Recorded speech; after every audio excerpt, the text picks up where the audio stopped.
Jeff Keighley's Summer Games Fest is upon us, and Sony kicked off the festivities this week with a 30-minute state of play, jam-packed with news, updates, trailers, and, well, whatever the hell this was. I am glad you avoided a dishonorable death. Almost dying is the best way to learn how not to die. Or something. I knew this was gonna work. This wasn't the plan. No, it just wasn't the one we started with. Most gamers acknowledged the event with a resounding meh, but VR enthusiasts in particular were left crying into their Fresnel lenses. Of the 30 minutes of airtime, only around 3 minutes were dedicated specifically to VR. With no new announcements, no exclusives shown, I have to wonder, is PSVR 2 dead?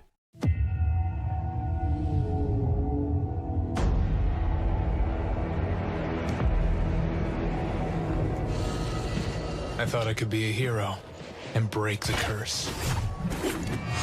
But I was a fool. Landing the first ever gameplay reveal for Skydance's upcoming title, Behemoth, is definitely a nice win for the conference. Early hands-on preview coverage for the game was also released this week, with the majority singing the praises for the game. From the creators of The Saints and Sinners to Walking Dead, this studio has a pedigree to back the exciting footage on display at the conference. However, this is not going to be a PSVR 2 system seller, as it will be available at release across all platforms, including the MetaQuest. Releasing day and date with the competition is definitely a win for the Sony tech, but it's not as Sony specific as they want you to believe it is.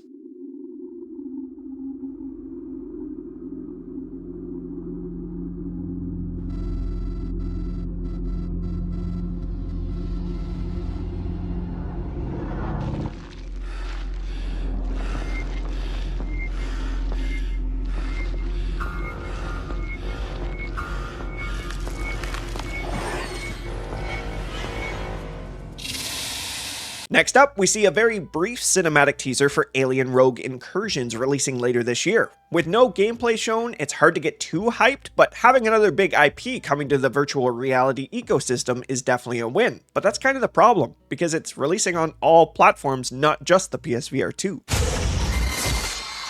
And after that, we had... Hi everyone, I'm Sean Benson. Oh wait, let me check my note.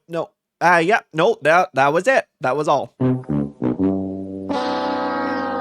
That was the entire VR showing for the big Summer Games Fest State of Play. No PlayStation exclusives, no news, no surprises. For a hardware that's only a year old and has so much time and money sunk into R&D, you'd think it'd have a better showing. That is, until you start diving into the already rocky history of support for the system. At the start of the year, Sony released its sales figures for its Q3 holiday season and made absolutely no mention of the PSVR 2 sales figures. Shortly after, reports arose that Sony halted production of the PSVR 2 to clear out its current backlog of unsold devices. Bloomberg reported that Sony has produced 2 million PSVR 2 headsets since launch, and sales have consistently declined every quarter, which has led to some serious ramifications. Just before Christmas last year, First Contact Entertainment, which developed Firewall Ultra, a PlayStation-exclusive multiplayer VR shooter that even made an appearance in the headset's official release trailer, that studio was completely dissolved by Sony. A short few months later, Sony announced an additional 8% reduction in its total staffing, resulting in the complete shuttering of Sony's London studio, which was behind VR titles like Blood and Truth and PlayStation VR Worlds. Firesprite, the studio behind Horizon Call of the Mountains, was also not safe from the cuts and lost a chunk of their staffing as well. In all,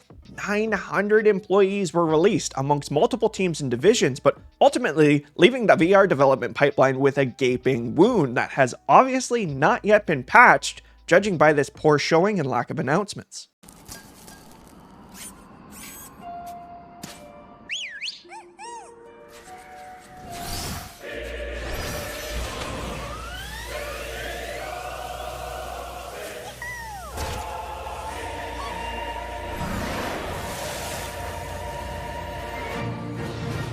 Astrobot Rescue Mission was widely considered to be the original PSVR's killer app, so seeing the lovable mascot resurface at the end of the State of Play presentation had every Sony VR user sitting up in their seats, only to be disappointed in the end with the reveal that it's not coming to the VR platform. To add further insult to injury, the trailer featured a multitude of PlayStation IP and hardware references from the PSP to the PS5, but no reference to the newest VR hardware. In fact, they couldn't even be bothered to change Astrobot's headset, as he can be seen here in the newest trailer sporting the original PSVR, proving that even the platform's mascot can't be bothered with an upgrade.